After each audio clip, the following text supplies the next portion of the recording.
The private jet door opened, and 200 wedding guests turned to stare. I stepped onto the tarmac in a $22,000 dress, holding the hands of two 5-year-old twins my ex-husband didn't know I'd found. Behind me, a billionaire smiled. 3 miles away, my ex-husband was about to discover that the woman he destroyed 4 years ago had just become his worst nightmare. You see, Garrett made one critical mistake. When he stole my embryos and created children without my permission, he thought I'd never find out. He thought I was too broke, too broken, too beaten down to fight back. He invited me to his wedding as a final humiliation. Proof that he'd won. But what he didn't know was this. I'd spent 18 months building an army, a billionaire with unlimited resources, a forensic accountant who'd uncovered his fraud, an FBI agent who'd proven he forged my signature, and a mother's rage that had been simmering for 5 years. The wedding was in 3 hours, and I was about to ruin his life. But first, let me tell you how a waitress who couldn't afford groceries ended up arriving at a society wedding in a $70 million jet. This is the story of how I took back what was stolen from me. Stay with me, because what happened next? He never saw it coming. The Gulfstream G650 touched down at Westchester County Airport at exactly 2:47 p.m. on June 15th, my ex-husband's wedding day. I stepped onto the tarmac wearing a $22,000 Valentino dress I didn't pay for, my hands holding two 5-year-old children Garrett didn't know I'd found. Behind me, the third richest man in New York smiled like he'd just won a chess match. And 3 miles away, my ex-husband was about to discover that the woman he destroyed 4 years ago had just become his worst nightmare. But I'm getting ahead of myself. Let me tell you how a waitress who couldn't afford toilet paper ended up arriving at a society wedding in a private jet worth $70 million. This is the story of how I took back what was stolen from me. And trust me, he never saw it coming. 6 weeks earlier, I woke up to the sound of my neighbor's dog barking through paper-thin walls. My studio apartment in Brooklyn measured 380 square feet. The rent was $1,100 a month, which ate half my income from 2 jobs. I worked the morning shift at Pete's Diner from 7 to 3, then the evening shift at Barnes & Noble from 5 to 10. On good days, I slept 6 hours. On bad days, 4. That Tuesday morning, I had exactly $17 in my checking account until Friday's paycheck. Breakfast was a day-old bagel I'd brought home from the diner and black coffee so strong it could strip paint. I checked myself in the bathroom mirror. Dark circles under my eyes. Gray roots showing through my dye job because salon visits cost money I didn't have. Tired eyes that had seen too much. I was 38 years old and I looked 50. The building's superintendent knocked on my door at 7:15. "Certified letter for you, Miss Monroe." I signed for it, confused. Who sends certified mail? Inside was a cream-colored envelope, heavy cardstock with embossed gold lettering. "Mr. Garrett Michael Sullivan and Miss Tessa Lynn Brightwell request the honor of your presence at their marriage ceremony. Saturday, June 15th, 2024. 3 o'clock in the afternoon. The estate at Whining Hills, Greenwich, Connecticut." Inside was a handwritten note in Garrett's familiar script. "Becca, I know this might seem strange after all these years, but Tessa and I both believe in moving forward with grace and maturity. We think it's important that the twins see their father's past and present come together in a healthy way. We'd be honored if you'd join us. No hard feelings. Garrett." I read it 3 times. "Twins? What twins? Garrett doesn't have children. We couldn't have children. That's why..." The memory hit me like a physical blow. Fertility clinics, negative pregnancy tests, the doctor's sympathetic face saying, "I'm sorry, it's not viable." I spoke out loud to my empty apartment. "What the fuck is he talking about?" I grabbed my phone and called my sister. Diane answered on the 3rd ring, background noise of her kids screaming. "Becca, it's 7:30 in the morning. What's wrong?" "Garrett invited me to his wedding." "That son of a bitch, after what he did to you, he mentioned twins," I interrupted. "He said the twins should see their father's past and present." Silence on the other end. "Wait, Garrett has kids?" "Apparently, but I've never heard about any children. Not in 3 years." "Maybe he's lying," Diane said. "You know how he is. Everything's for show." "Maybe. But why invite me? Why mention kids I've never met?" "Are you actually considering going?" I stared at the invitation. at Garrett's handwriting, at the date, June 15th, our anniversary. He'd chosen our anniversary for his wedding to someone else. I need to know what he's talking about him, I said finally. After we hung up, I sat on my bed and Googled Garrett Sullivan children. The results loaded slowly on my cheap phone. Society page photos. Garrett and Tessa at charity events, both smiling, both beautiful, both everything I wasn't anymore. Then I saw it. One photo from 8 months ago. Garrett with two small children at a park. The caption read, "Real estate mogul. Garrett Sullivan enjoys quality time with his twins, Emma and Ethan, at Greenwich Point." I zoomed in on the photo. The children, boy and girl, identical faces, approximately 4 or 5 years old. The boy had dark hair and green eyes. He looked like Garrett. The girl had dark hair and green eyes too. She looked like me. My stomach dropped.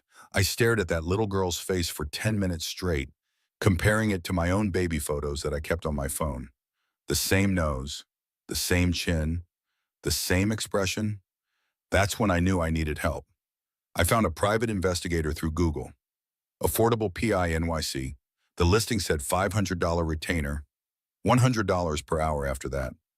I had exactly $500 in my savings account, my emergency fund, the money I'd been saving for 3 years in case I got sick and couldn't work. I called the number. A man answered. "Marcus Taylor Investigations. How can I help you?" "I need information about someone, my ex-husband. He apparently has children I didn't know about." "Okay, what do you need to know?" "Who their mother is, when they were born, how he has them." "That'll be 500 retainer, 100 per hour after that.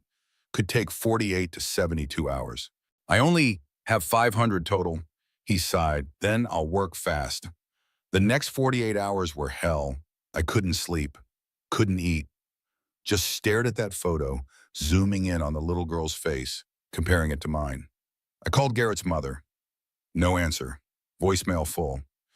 I took a bus to Greenwich, 2 hours each way, watched Garrett's house from a park bench like some kind of stalker. I saw them, the twins, playing in the yard with a nanny. The girl laughed and the sound carried across the lawn. It was my laugh, the same one I had as a child.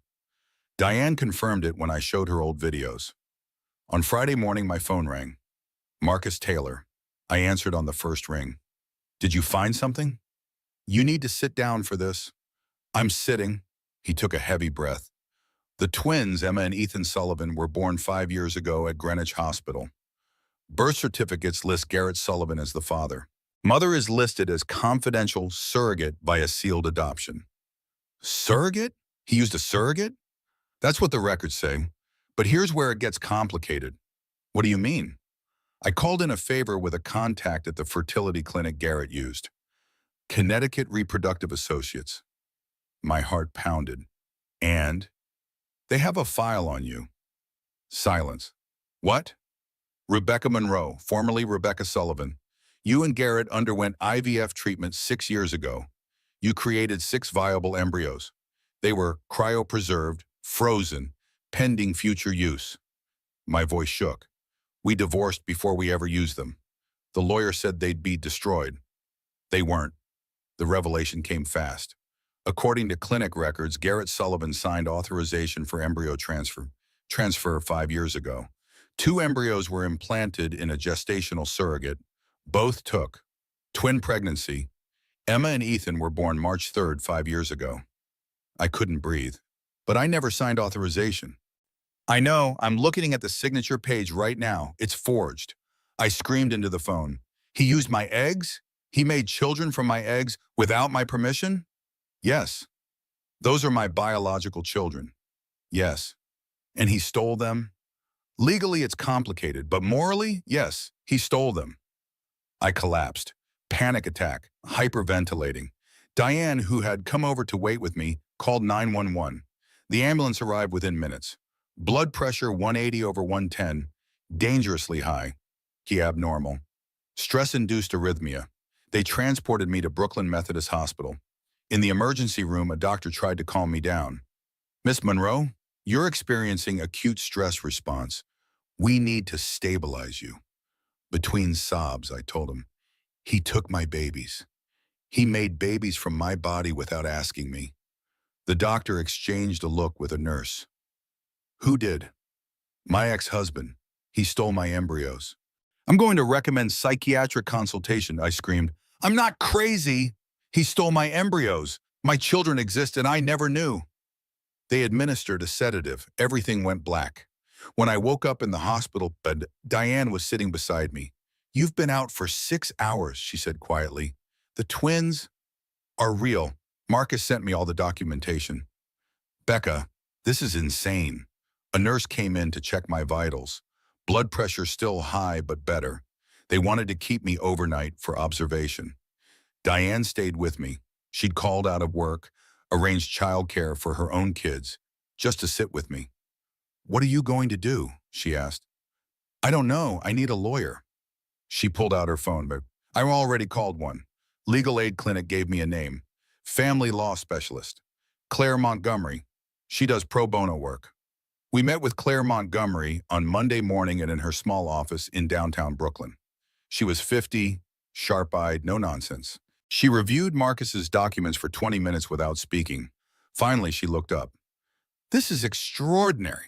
I've never seen anything like this. Can I get them back? They're my biological children. Claire chose her words carefully. Embryo law is murky, very murky. In New York, embryos created during marriage are considered joint property unless there's a specific agreement. The divorce decree said they'd be destroyed. But you signed a waiver during property division. She showed me a document. Page 47 of our divorce settlement.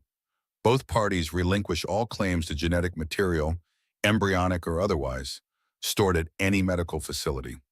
Disposition of said materials shall be at the sole discretion of the party initiating storage. I don't remember signing that. You were probably going through dozens of documents. Easy to miss. Diane leaned forward. But he forged her signature at the fertility clinic. That's criminal. But proving it? That's hard. The clinic's signature authorization is 5 years old. Chain of custody issues. I felt my last hope dying. So I have no rights to my own biological children? I didn't say that, but this will be a fight. A long, expensive, public fight. She laid it out bluntly. Here's what you're up against. 1, Garrett has been their legal father for 5 years. Courts favor established parental relationships. 2, you signed a waiver, even if you didn't understand it. 3, he'll argue you abandoned the embryos. 4, he has money for top lawyers. You don't. 5, even if you win, the case could take 2 to 3 years. What are my chances? Honestly, 50-50, maybe 60-40 if we can prove forgery. And if I lose, you'll have no legal relationship to your biological children forever. We left the office in silence. On the sidewalk, Diane asked, "What are you going to do?" I stared at the invitation still in my purse. I'm going to that wedding. Why? Because I need to meet my children, and I need to look Garrett in the eye and make him tell me why. But I had no money for a lawyer, no money for a custody fight, no money for anything. That's when I remembered Dominic. 18 months earlier, I'd met him at Pete's Diner during my graveyard shift. It was 2 a.m. on a Tuesday. Only 2 customers, drunk college kids and 1 man in the corner booth. Mid-40s, expensive watch, reading a worn paperback. The Count of Monte Cristo. His coffee cup was empty. He'd been sitting there 3 hours. I refilled it without asking. He looked up. Thank you. Rough night. Rough year, actually. A small smile. You? I laughed bitterly. Rough life. I'm Dominic. Becca. Do you always work the graveyard shift? Only when I need to eat. He studied me with intelligent eyes. What's your story, Becca? You don't want to hear my story. I've got time. He gestured to the empty diner. Seems like you do too. So I sat breaking every policy in Pete's employee handbook, and I told him everything. Married at 28, Garrett was charming, ambitious, successful. Years of trying for a baby, IVF, miscarriages, ectopic pregnancy, Garrett's affair with Tessa, my colleague at the gallery, the divorce where I lost everything. The house, the savings, my career. 4 years later, here I was. 2 gems. Studio apartment. therapy bills, antidepressants. Dominic listened, didn't interrupt, didn't offer platitudes, just listened. When I finished, he said, "Your ex-husband sounds like a coward." I was surprised by his bluntness. Most people say it takes two to end a marriage. Most people are wrong. Some men destroy their wives and call it growing apart. We talked until 4 a.m. He left a $200 tip on a $6 check. He came back the next week. Same booth, same book. Then the next week, and the next. A friendship formed. 6 months later, he revealed who he was. Dominic Ashford, founder of Ashford Analytics, a social media data company. Net worth $4.2 billion. Why didn't you tell me? I asked. Because everyone treats me differently when they know. You talk to me like a person. I needed that. 12 months after we met, he paid off my credit card debt anonymously. $8,000. I found out from my bank statement and confronted him. You can't just consider it an investment. In what? In someone who deserves a fighting chance. Now, standing outside Claire's office, I pulled out my phone. I called Dominic. "Dom, I need your help." His voice was immediately concerned. "What happened?" "Can you meet me? Now?" "Where are you?" "The diner. I'll be there in 20 minutes. At Pete's Diner in our usual booth, I told Dominic everything. The invitation, the twins, the stolen embryos, the forged signature, the 50-50 legal odds. He was silent for a full minute after I finished. Then he said, "He used your embryos without consent." "Yes. That's not just illegal, that's sociopathic. The lawyer says it'll take years to fight, and I might lose." "So what do you want to do?" "I want to go to his wedding." "Wait, Mayo, because I need to meet my children. I need to look them in the eye and know." My voice broke. "I need to know if they're okay." And then, "I don't know, I can't think past that."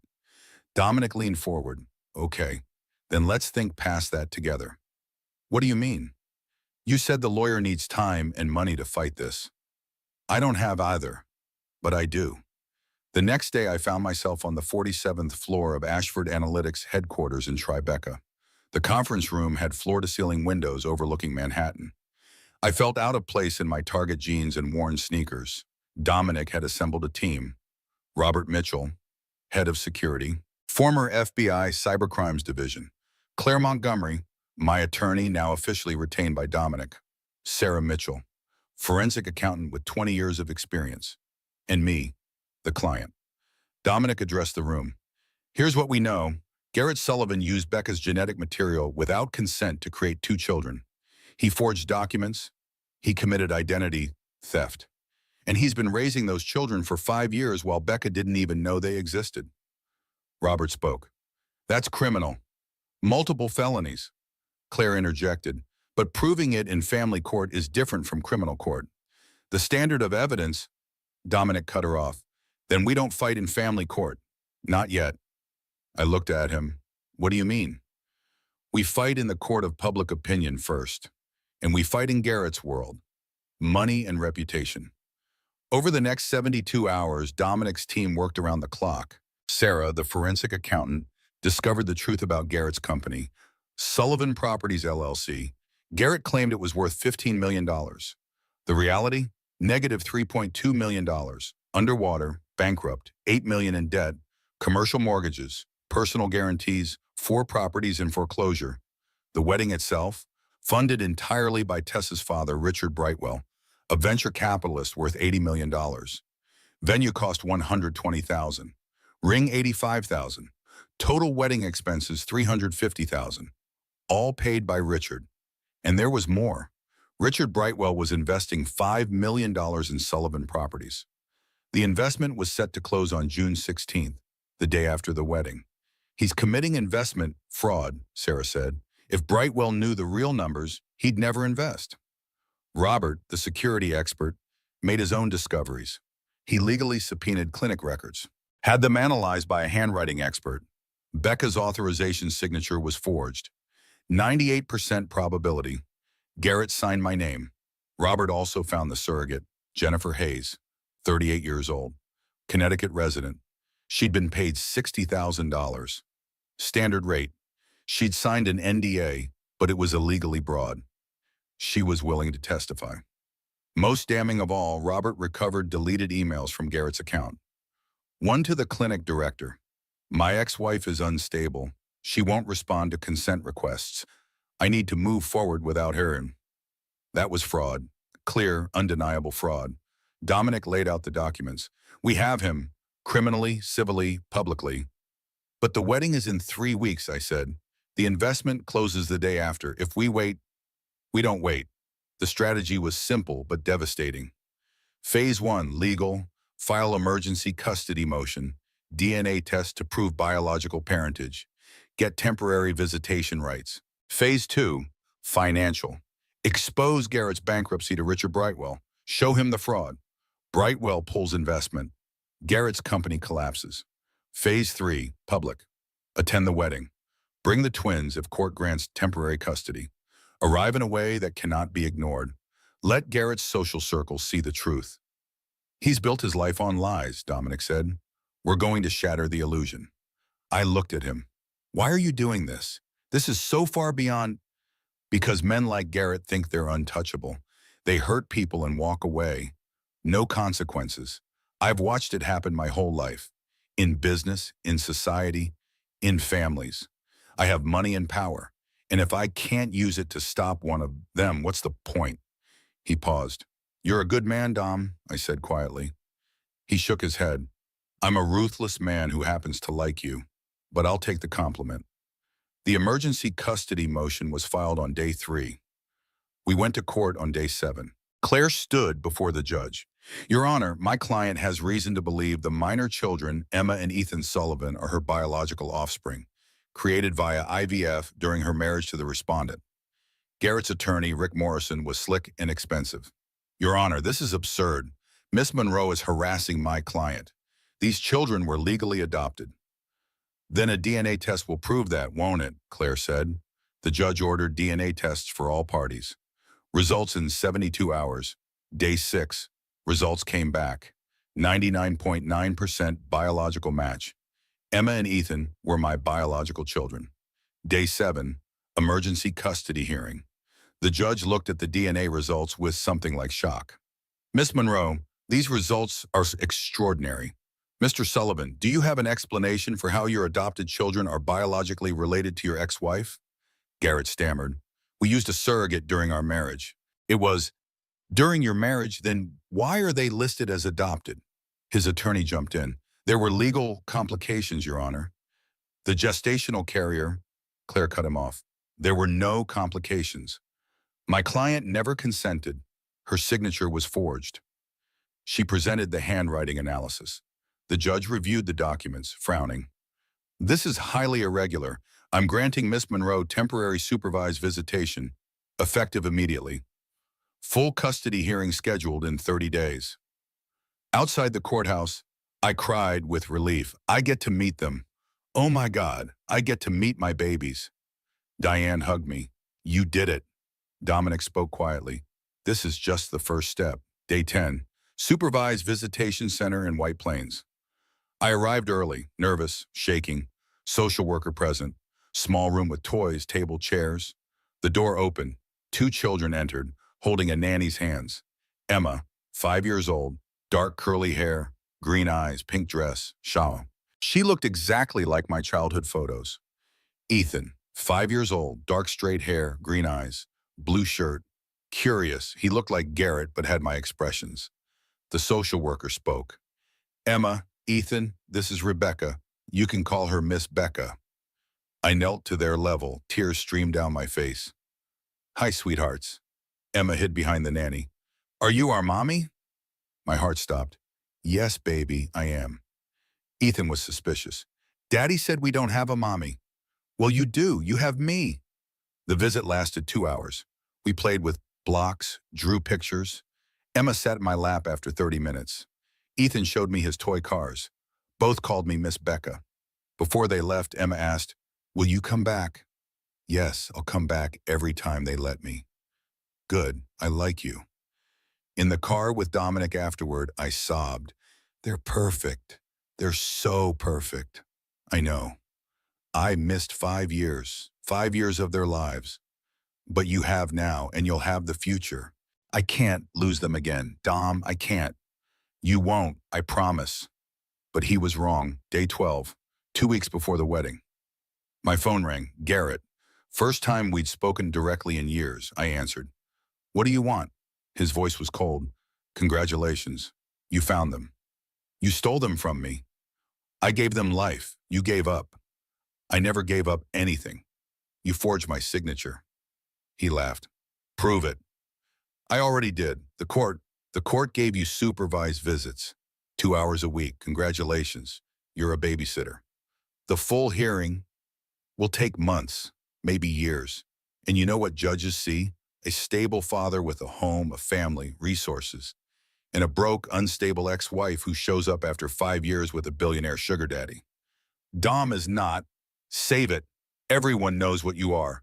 Fury rose in my chest. What I am is their mother. Biology isn't motherhood. I've raised them. I've been there for every nightmare, every fever, every scraped knee. You're a stranger. My voice broke. Because you stole them from me. You signed away your rights. You walked away. The divorce decree said they'd be destroyed. But you signed the waiver. Page 47. Remember? I didn't know. Ignorance isn't a defense, Becca. Silence. Then he delivered his ultimatum. Here's how this ends. You drop the custody case. You stay away from my wedding. You stay away from my children. And I'll let you keep your supervised visits. Go to hell. Or you keep fighting, and I'll make sure you lose everything. Your reputation, your custody, your apartment, your dignity. And when it's over, you'll have nothing. Not even visits. He hung up. I threw my phone across the room. Dominic had been listening on speaker. He's bluffing. He's not. I was right. Day 13. Garrett went public. A press release sent to all major outlets. Statement from Garrett Sullivan. It is with deep sadness that I must address false allegations made by my ex-wife, Rebecca Monroe. After our divorce 4 years ago, we legally and ethically used a gestational surrogate to have children, a decision made jointly during our marriage. Miss Monroe was fully informed and consented. However, she has since developed an unhealthy obsession with disrupting my family. I have attempted to include her in the children's lives out of compassion, but her behavior has become erratic and concerning. I am prioritizing the safety and well-being of my children above all else. The media ate it up. New York Post, real estate mogul's ex-wife tries to claim his kids. Page 6, bitter ex or rightful mother. The Sullivan custody battle. Daily Mail, Garrett Sullivan's ex-wife claims billionaire boyfriend will help her steal his children. Social media exploded. Twitter trends, Sullivan custody, deadbeat mom, gold digger alert. Comments flooded in. She didn't want them during the marriage. Now she sees his money and wants back in. Using a billionaire to steal kids from their dad. Disgusting. Why didn't she fight for them 4 years ago? Day 14. My boss at Pete's Diner called. Becca, I'm so sorry. I have to let you go. What? Why? Someone called, said they'd sue me for employing you, said you're a danger to children. Pete, that's insane. I know, but I can't afford lawyers. I'm sorry. Day 15. Barnes & Noble manager called. Becca, corporate called. They're terminating your employment. On what grounds? Customer complaints. Apparently someone started a petition. This is illegal, and I'm sorry, it's out of my hands. Day 16. Eviction notice on my door. 30-day notice to vacate. Building has been sold to new ownership. Lease non-renewal. I called my landlord. Sam, what's going on? My lease isn't up for 6 months. I sold the building. New owner is cleaning house. I'm sorry. Who bought it? Pause. I can't say. I Googled the new LLC. Brightwell Holdings. Owner, Richard Brightwell, Tessa's father. Garrett had gotten to him. I called Diane sobbing. He's destroying me. Both jobs gone. Apartment gone. Everyone thinks I'm crazy. I can't fight this. Move in with us, Diane said immediately. Your husband. We'll deal with it. You're my sister. You're staying with us. I moved into Diane's basement with one suitcase. Everything I owned. Day 17. 1 week before the wedding, Dominic's board meeting at Ashford Analytics. His CFO reported the damage. Stock price is down 8% this week. Board members expressed concern. Shareholders are worried about the Sullivan Association.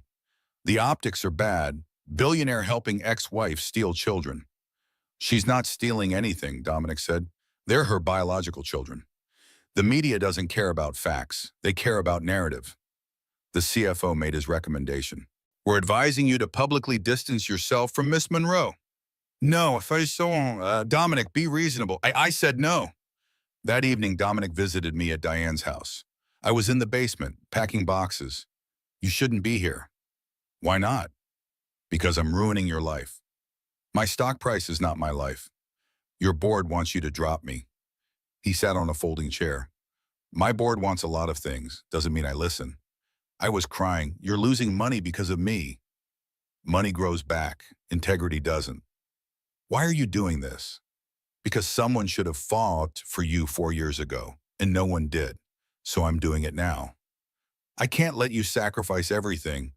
It's not a sacrifice. It's a choice. I'm choosing you. I'm choosing what's right. What if we lose? Then we lose together. But we're not going to lose. Day 19, 5 days before the wedding. Emergency custody hearing. Garrett's attorney had new evidence. Rick Morrison stood before the judge. Your Honor, we've uncovered disturbing information about Miss Monroe's mental state. Claire objected. Relevance? I'll allow it. Proceed. Miss Monroe has been under psychiatric care for 4 years. She's been diagnosed with PTSD, major depressive disorder, and generalized anxiety disorder. She's on 4 medications. He listed them. And 3 years ago, she was hospitalized after a suicide attempt. Gasps in the courtroom. I whispered to Claire. That was an accidental overdose. I mixed medications. I know, but they're framing it as, Morrison continued, Your Honor, Miss Monroe is unstable. Her own medical records show she's a danger to herself. How can we trust her with vulnerable children? Claire stood. Your Honor, Miss Monroe's PTSD is a direct result of abuse by Mr. Sullivan during their marriage. Her medical records show alleged abuse, never proven, never reported to police. Because she was terrified, the judge banged his gavel. Counsel, enough. He looked at me. Miss Monroe, did you attempt suicide 3 years ago? I was shaking. I accidentally took too much medication. I was exhausted, not thinking, did you or did you not require hospitalization and psychiatric hold? Yes, but are you currently on medication for depression and anxiety? Yes. Do you believe you are mentally capable of caring for 2 5-year-old children? My voice rose. He's the reason I needed medication. He abused me. He isolated me. He destroyed me. The bailiff stepped forward. Ma'am, please. I was screaming now. He stole my embryos. He made children without my consent. And now he's using my trauma against me. The judge banged his gavel. Miss Monroe, control yourself or I'll hold you in contempt. I collapsed, sobbing. Claire held me. The judge spoke after a long silence. I'm ordering a full psychiatric evaluation of Miss Monroe before any custody decision. Until that evaluation is complete, all visitation is suspended. Your Honor, please, Claire tried. My decision is final. We're adjourned. Outside the courthouse, paparazzi swarmed. I was on the ground, sobbing. Photographers circled like vultures. Dominic's security team shielded me. But the video was already uploading. Within 6 hours, 10 million views. Title, Crazy Ex-Wife Breaks Down in Court. Comments poured in. This woman is unhinged. Garrett was right to leave her. She needs help, not custody. That night at Diane's house, I was catatonic, staring at the wall. I lost them, I whispered. No, Diane started. I lost my babies. Dominic was on the phone with lawyers. What are our options? Claire's voice was grim. The psych eval will take 3 to 4 weeks. By then, the wedding will be over. The investment will be closed. Garrett will have more resources to fight. So we have 5 days. 5 days to do what? To end this. That night, Dominic called an emergency meeting at his penthouse. Midnight. The team assembled. Dominic, Robert, Sarah, Claire, me. I was barely present, exhausted, defeated. Dominic addressed the room. We're not waiting for the legal system anymore. Garrett Sullivan is getting married in 4 days. Richard Brightwell is investing $5 million the day after. We have 96 hours to destroy him. Dominic, we can't, Claire started. Legally, no, but there are other ways to win. The plan was audacious, possibly illegal, definitely risky. Phase 1 exposed the fraud. Sarah had completed the financial audit. Garrett's company was bankrupt. He'd lied to Brightwell. Get the real financials to Brightwell before the investment closed. Phase 2 exposed the theft. Robert had secured a surrogate testimony, forged, signature confirmed. Clinic director willing to admit Garrett misled them. Present evidence publicly at the wedding. Phase 3, show dominance. I would attend the wedding, not as a victim, not as a beggar, as a threat. I spoke quietly. He has the twins. The court won't let me see them. How does showing up help? Robert leaned forward. Because we're going to get the twins before the wedding. That's kidnapping. Not if you have legal custody. Claire shook her head. She doesn't have custody. The judge suspended visitation pending evaluation. But the original ruling granted her temporary custody rights. There is a 72-hour window where that ruling is still technically active. That's legally ambiguous. So we move in the ambiguity. The detailed plan emerged. Thursday, day 21. Robert's team picks up twins from school using the court order from day 7. Garrett calls police but can't prove kidnapping because the court order is valid. The police call it a civil custody dispute. No arrest. Friday, day 22. Sarah delivers financial audit to Richard Brightwell. Brightwell confronts Garrett. Garrett panics, distracted. Saturday, day 23. Wedding day. I arrive with twins and Dominic. Public, documented, undeniable. Shows I'm not unstable. I'm organized, supported, powerful. Forces Garrett to confront me in front of his social circle. I looked at Dominic, and if this backfires, it won't. But if it does, then I'll take the blame. I'll say I coerced you. You'll be fine. Don't. You're getting your children back. That's non-negotiable. Thursday afternoon, day 21, 3:15 p.m., Greenwich Elementary School. Robert's team waited in the parent pickup line. 3 people. Robert, Kate, a child psychologist hired by Dominic. Marcus, a security specialist. 3:30, school dismissal. Emma and Ethan exited with their nanny Sandra. Robert approached with paperwork. Sandra Morales? She was suspicious. Yes? I'm Robert Mitchell, representing Rebecca Monroe. This is a court order granting Miss Monroe temporary custody. He showed the document.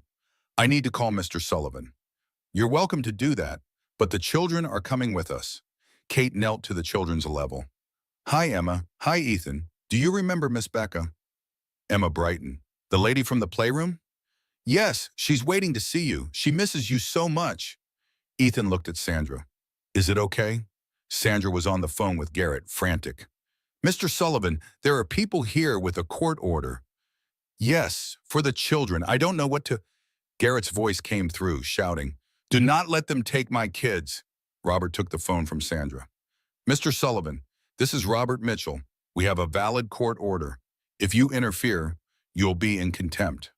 I'll call the police. Please do. They'll confirm this is a civil matter. He hung up. Police arrived 10 minutes later. The officer reviewed the court order, radioed for legal consultation. 30 minutes later, a police lieutenant arrived. The court order is valid. It's a civil matter. Let them go. Sandra was crying. Mr. Sullivan is going to kill me.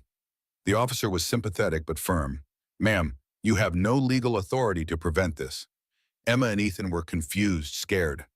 Kate spoke gently. It's okay, sweethearts. We're going to see Miss Becca. She has a surprise for you. They drove away, 4:30, Diane's house. I saw them arrive through the window. I ran out, fell to my knees on the lawn, sobbing. Hi, babies. Hi. I'm so happy to see you. Emma approached slowly. Are you crying? Happy tears. I'm just so happy you're here. Ethan was cautious. Daddy says we're going to his wedding tomorrow. I glanced at Dominic, who stood behind them. You are. And I'm coming too. That night, I tucked them into Diane's guest room. Emma asked the question I'd been dreading. Miss Becca, are you really our mommy? Yes, sweetheart. Then why don't we live with you? My heart broke into 1,000 pieces. It's complicated, baby, but I'm working on it. Ethan spoke up. Daddy says you left us. I chose my words carefully, gently. I never left you. I didn't know about you, but now I do, and I'm never letting you go again. Friday morning, day 22, day before the wedding, 10 a.m., Richard Brightwell's office in Manhattan. Sarah, the forensic accountant, arrived with files. Mr. Brightwell, I'm Sarah Mitchell. I have information about your investment in Sullivan Properties. I'm sorry, who are you? I'm a forensic accountant in Sullivan Properties is bankrupt. She laid out the files. Tax returns showing hidden debt, bank statements showing negative cash flow, property valuations inflated by 300%, loan default notices on 4 properties in foreclosure. Mr. Brightwell, Garrett Sullivan told you his company is worth $15 million. It's worth negative $3.2 million. If you invest $5 million tomorrow, you'll never see it again. Richard went pale. Where did you get this? A concerned party who doesn't want to see you defrauded. Who? Rebecca Monroe, Garrett's ex-wife. Richard immediately called Garrett. The conversation was explosive. Garrett panicked, tried to explain, made excuses. Richard cut him off. Is your company bankrupt? No, I mean, we have temporary cash flow issues. 4 properties in foreclosure? The market shifted. Did you lie to me about your financials? Long pause. Richard, let me explain. The investment is off. Don't contact me again. He hung up. Garrett immediately called Tessa. She was confused, upset. The wedding was tomorrow. Your father pulled the investment. What? Wait, I. Because of Becca, she's trying to destroy me. Garrett, the wedding is tomorrow. I know. We need to postpone. No, we're not postponing. We're getting married. I'll figure out the money. But the damage was done. Cracks were forming in Garrett's perfect facade. Saturday morning, wedding day, Dominic's penthouse in Tribeca. My transformation began at dawn. Hairstylist, professional blowout, elegant updo, makeup artist, natural but polished, emphasizing strength. Wardrobe consultant, the dress, Valentino emerald green silk, empire waist, flowing, $22,000.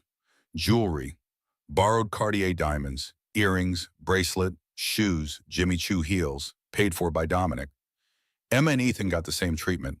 Designer children's clothes, tailored overnight. Emma in an ivory dress with flowers.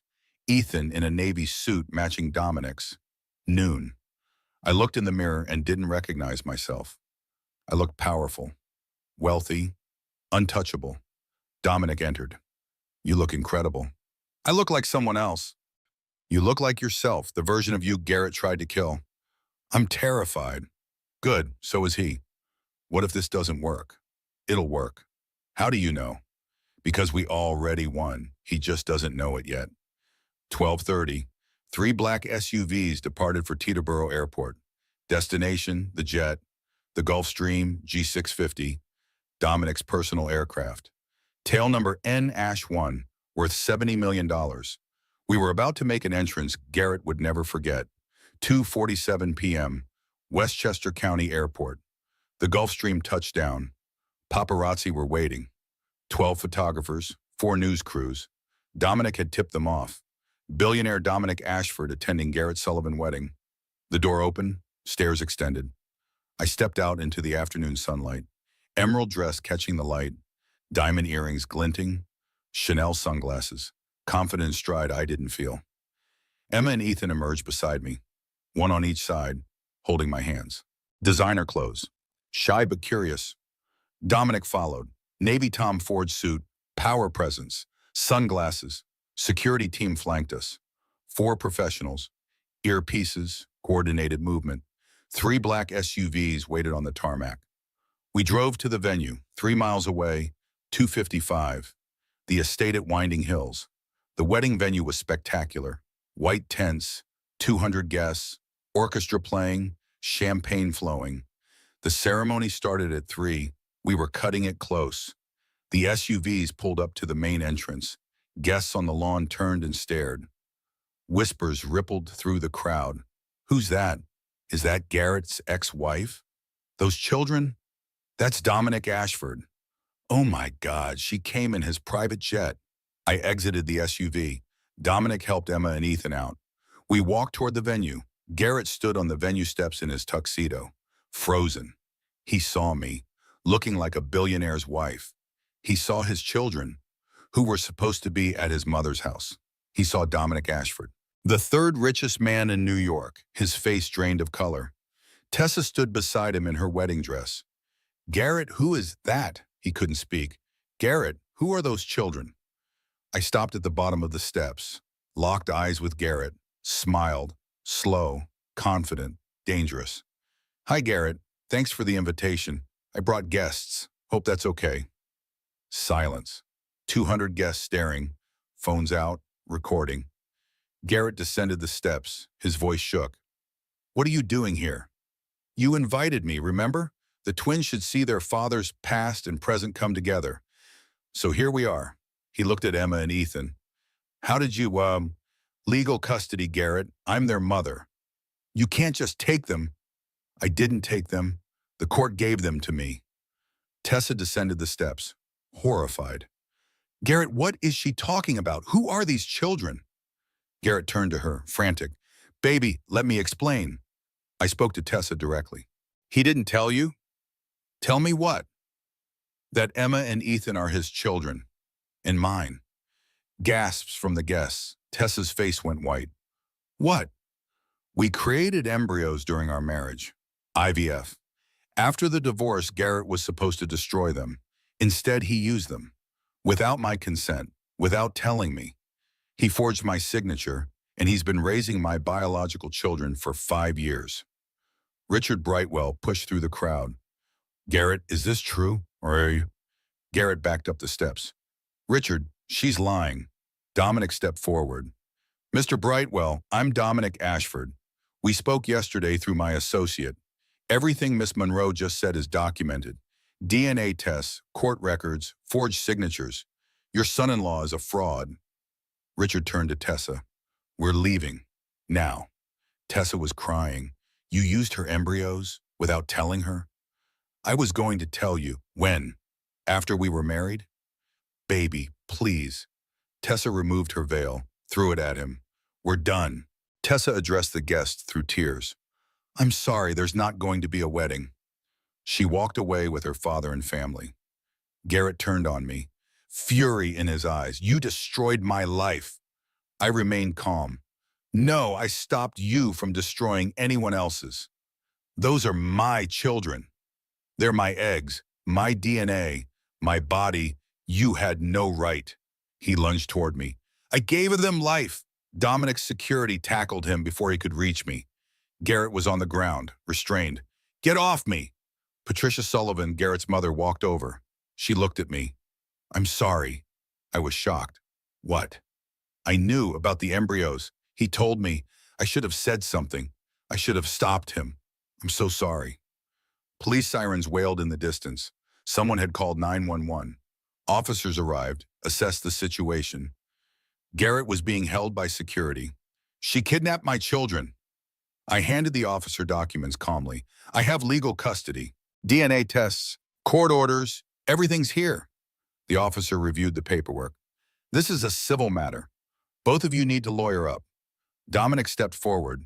Officer, Mr. Sullivan committed identity theft and embryo fraud. We have documentation. He handed over another folder. The officer radioed in. I need a detective on site, possible fraud case. Garrett looked at me. Desperate now. Please, please don't do this. You should have thought about that 5 years ago. Emma tugged my dress. Miss Becca, I'm scared. I knelt down. It's okay, baby. We're going home. Home with you? Tears streamed down my face. Yes, sweetheart. Home with me. The guests were leaving in droves. The wedding of the year had become a scandal. Patricia approached me one more time before leaving. They deserve you. I see that now. I'm sorry it took me so long. Detectives arrived, took statements, reviewed documents. Garrett was questioned extensively. Within hours, criminal charges were filed. Identity theft, fraud, unlawful use of genetic material. The media coverage was immediate and massive, but this time the narrative was different. Real estate mogul Garrett Sullivan arrested on fraud charges. Billionaire Dominic Ashford helps ex-wife expose embryo theft. DNA tests prove children were created without mother's consent.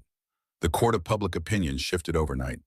Suddenly, I wasn't the crazy ex-wife. I was the mother who'd been stolen from. And Garrett?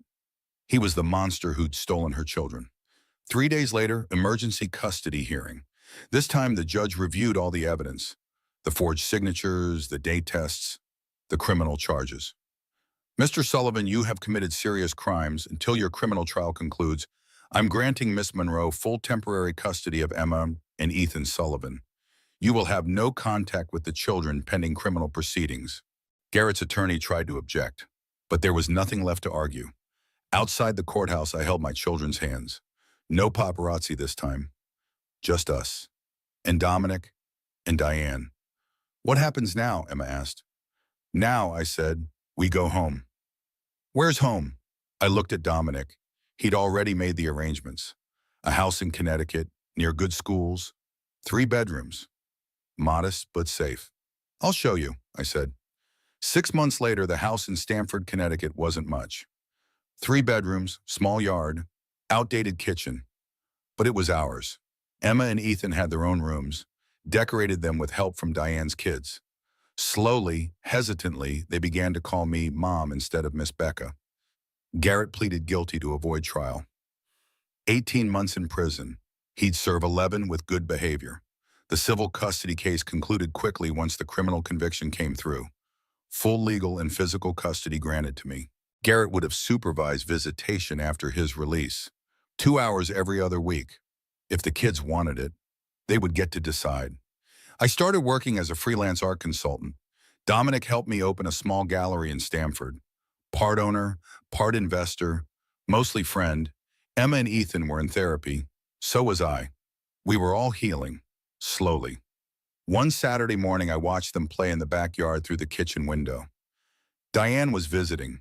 She'd brought coffee and bagels. You did it, she said. Did what? You got them back. Yeah, I did. Pause. Are you happy? I thought about it. I don't know if I'm happy yet, but I'm not broken anymore, and that's something. The doorbell rang. I opened it. Tessa stood there, nervous, thin, tired. Tessa? Hi, I'm sorry to just show up. I wasn't sure you'd answer if I called. What do you want? To apologize. Diane called from the kitchen. This should be good. I turned back. Give us a minute. Tessa and I sat on the porch steps. I didn't know, she said. About the embryos. About what he did to you. I know. I thought he left you because you two grew apart. He told me you were okay with this separation. That it was mutual. It wasn't. I know that now. Silence. He used me too, you know, my father's money, my family's connections. I was just another asset to him. I'm sorry. She looked surprised. You're sorry? I helped destroy your marriage. He destroyed the marriage. You were just there. Tessa started crying. I looked up to you, you know, at the gallery. You were so confident, so talented, and I thought I was taking something from you. But really, I was just taking your nightmare. Are you okay? I moved back to California, started over. Therapy, a lot of therapy. Good. She stood to leave. I just wanted you to know I'm sorry, and I'm glad you got your children back. They deserve you. Thank you. She walked to her car, turned back. You're stronger than I ever was. You'd be surprised what you can survive. Sunday evening, Dominic arrived for dinner. Emma and Ethan tackle-hugged him. Uncle Dom! Hey, kiddos, I brought ice cream. I laughed. You always bring ice cream. That's because I'm the fun one. Dinner was simple. Pasta, salad, garlic bread, home-cooked, warm. Emma asked if they could have ice cream before dinner. I said no. After dinner. Ethan tried to get Dominic to overrule me. Dominic said, I said your mom's the boss, always. After dinner, the twins watched a movie in the living room. Dominic and I sat on the back porch. "You seem good," he said. "I'm getting there." The custody battle's over. Garrett's supervised visits are going okay. He shows up. He's trying, but the kids are distant with him. They'll figure it out. Yeah. Pause. "I've been thinking," I said. About?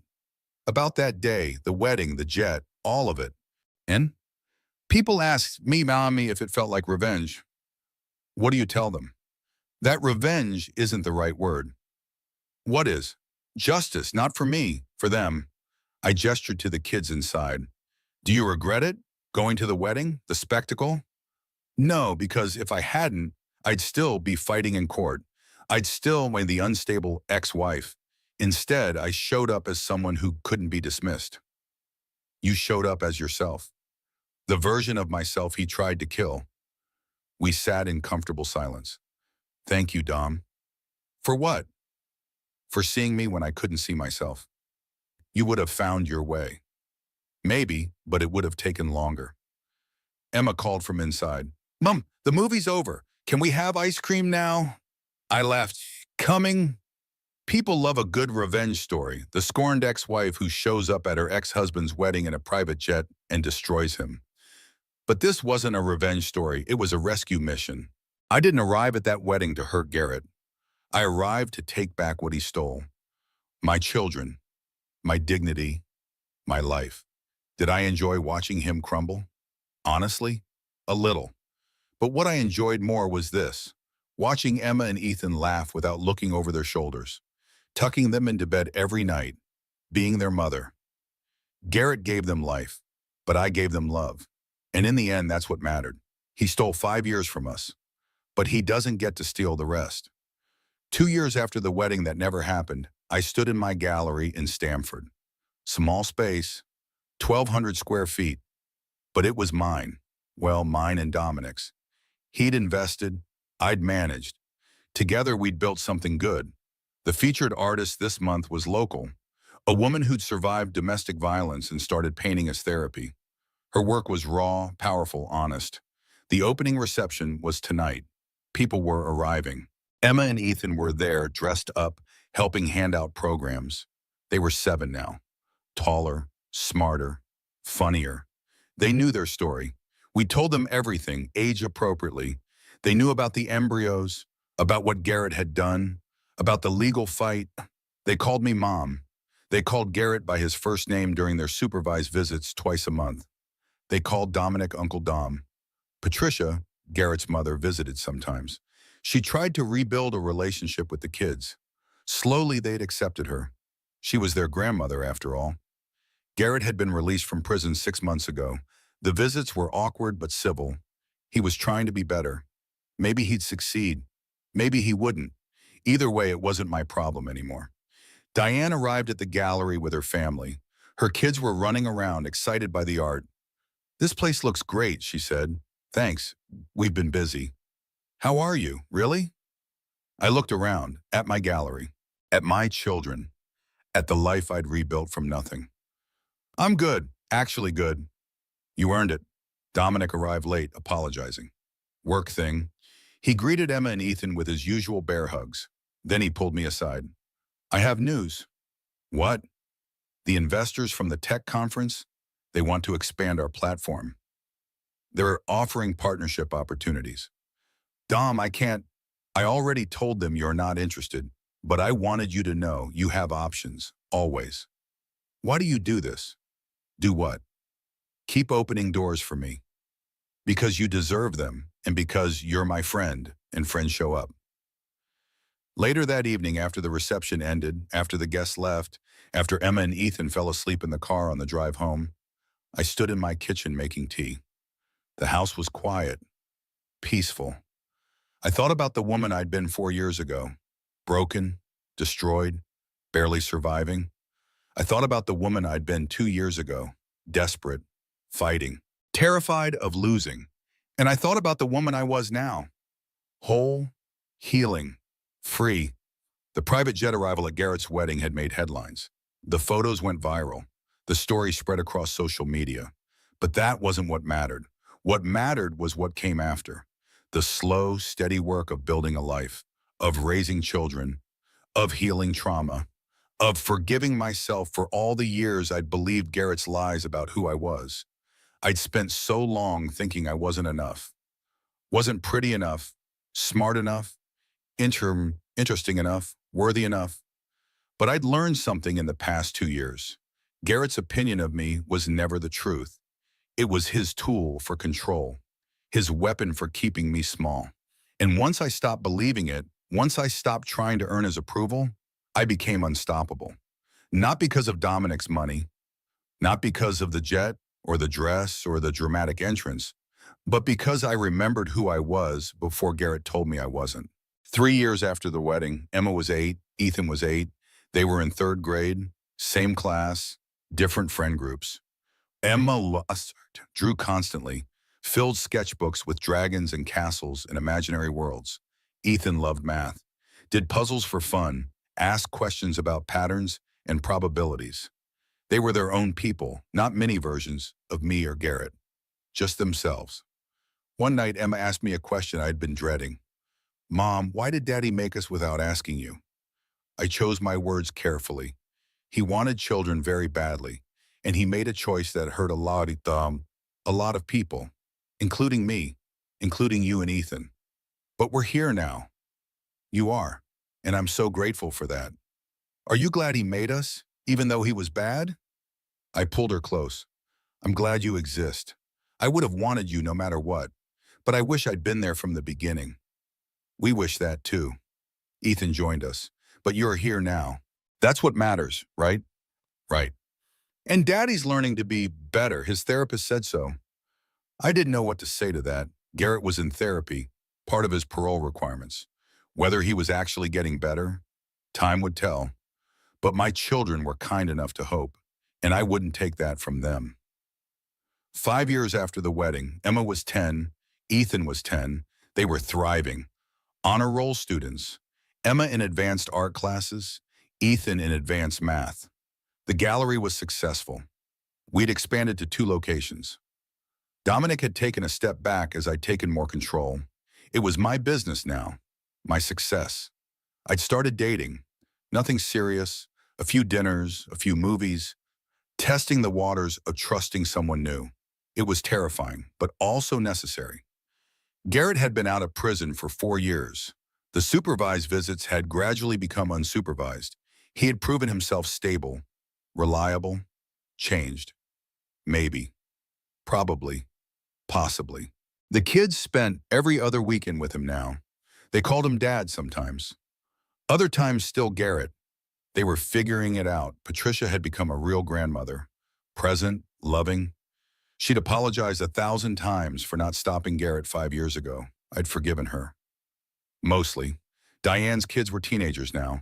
Loud, dramatic, wonderful. Dominic was still my closest friend. No romance, just friendship. Deep, enduring, real. He'd met someone, a nice woman who worked in sustainable agriculture. They were serious. I was happy for him. One Sunday evening, I sat on my back porch alone. Emma and Ethan were at Garrett's house for the weekend. The house was quiet. I thought about the journey from that morning 4 years ago when I received the wedding invitation to now. From desperation to determination to victory to healing. It hadn't been clean. It hadn't been easy. It hadn't been a fairy tale. But it had been mine. The question people ask most often is, do you regret it? The drama, the confrontation, the public spectacle. My answer is always the same. No, because sometimes the only way to fight a monster is to become undismissible, to show up in a way that cannot be ignored, cannot be dismissed, cannot be erased. Garrett had spent years making me invisible, making me small, making me nothing, and I'd let him.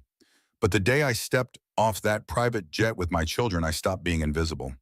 I became a woman who fought back, who stood up, who said no, not for revenge, not for drama, not for spectacle, for justice, for truth, for my children. And that made all the difference. The final truth? I'm not the broken woman Garrett left behind. I'm not the victim in his story. I'm the woman who arrived in a billionaire's jet with her stolen children and walked away free. I'm the mother who fought through hell to get her babies back. I'm the survivor who rebuilt her life from ruins. And that's everything. Garrett Sullivan served 11 months in prison. He was released on parole and now works in property management. He has supervised visitation with Emma and Ethan twice a month. He remarried 2 years ago. They seem happy. Tessa Brightwell moved to California. She completed a master's degree in social work. She specializes in helping women leave abusive relationships. Patricia Sullivan established a foundation supporting embryo donor rights and ethical fertility practices. She sees her grandchildren regularly. Dominic Ashford married the sustainable agriculture specialist. They have one daughter. He remains my business partner and closest friend. Richard Brightwell never invested in another real estate venture. He focuses on early-stage tech companies now. Emma and Ethan are now 10 years old. They know their full story. They know their mother fought for them. They know they were wanted. They know they are loved. They call me mom. And that's all I ever wanted. What would you do if your husband's secretary sent you photos from their romantic vacation? While he told you he was visiting his sick mother, Sarah Mitchell thought she knew her husband of 8 years, until she discovered he'd drained their entire life savings, $200,000, to buy an engagement ring for his 26-year-old assistant. But that was just the beginning. What Sarah uncovered next would expose a conspiracy so shocking, it would bring down an entire company and land both her cheating husband and his manipulative mistress in federal prison. This is the true story of how one woman turned her greatest betrayal into the sweetest revenge. Buckle up, because this journey from devastation to triumph will keep you on the edge of your seat for the next hour. Sarah's story proves that sometimes our darkest moments become the foundation for our greatest comebacks. If this incredible journey of resilience and justice inspired you, smash that like button. It really helps more people discover these amazing stories. Drop a comment below and tell me what would you have done in Sarah's situation. And if you love true stories of people who refuse to stay down when life knocked them out, hit that subscribe button and ring the notification bell, because I've got more incredible tales of triumph that will absolutely blow your mind. Trust me, you won't want to miss what's coming next. Until then, remember, your story isn't over until you decide it is. Sarah Mitchell thought she had it all figured out. At 35, she was the marketing director at Nexus Tech, a thriving startup where she'd built campaigns that tripled their client base. She lived in a beautiful suburban home with Jake, her husband of 8 years, who worked as head of sales at the same company. Their colleagues often joked they were the power couple everyone envied. That illusion crumbled on a Tuesday morning when her phone buzzed with an Instagram notification. Madison Brooks had tagged her in a story. Sarah nearly dropped her coffee mug. Madison was Jake's 26-year-old assistant, an ambitious influencer wannabe who treated the office like her personal photo studio. Why would she tag Sarah in anything? The first photo showed champagne glasses against an ocean backdrop. Cabo San Lucas. The caption read, with heart eye emojis. Sarah's stomach tightened. Jake had told her he was visiting his sick mother in Ohio. She swiped to the next story. Madison in a tiny bikini, laughing as someone's hands, unmistakably Jake's hands, complete with his distinctive watch, applied sunscreen to her shoulders.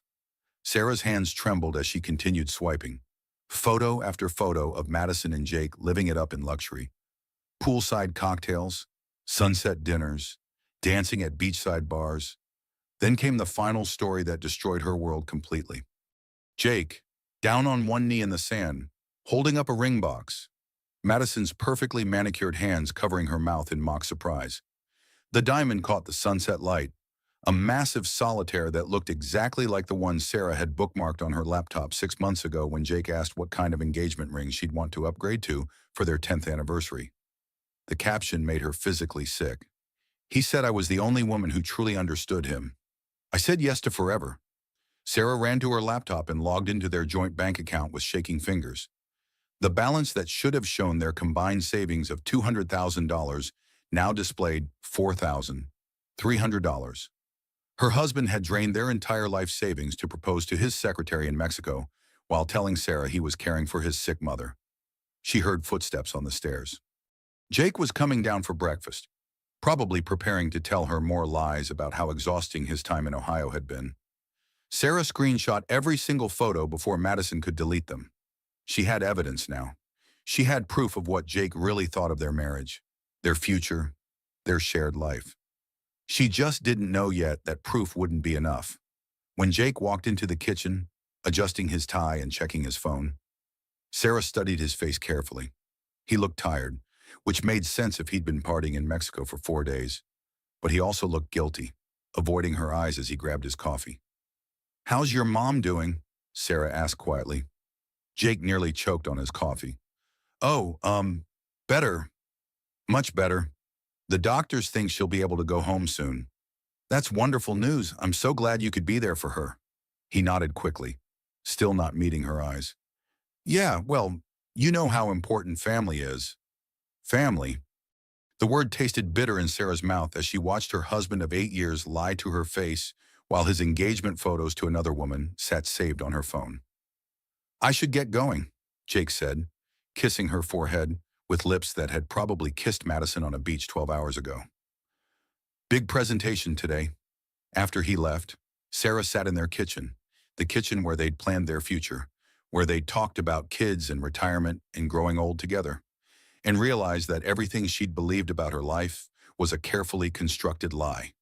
She opened her laptop and began planning her next move. By 9 a.m., Madison had posted the engagement announcement on the company's Slack channel. Sarah watched in real time as her coworkers reacted with congratulations and heart emojis, apparently unaware that Jake was still legally married to their colleague sitting 3 floors above them. Her phone started buzzing immediately. "Sarah, honey, are you seeing this?" Alex Rodriguez, her best friend and the company's HR director, burst into her office without knocking. "Please tell me this is some kind of sick joke." Sarah turned her laptop screen toward Alex, showing the Instagram stories. "Jake told me he was in Ohio taking care of his sick mother." Alex sank into the chair across from Sarah's desk. "Oh my God. Sarah, I am so sorry. What are you going to do?" "I'm going to destroy him," Sarah said quietly.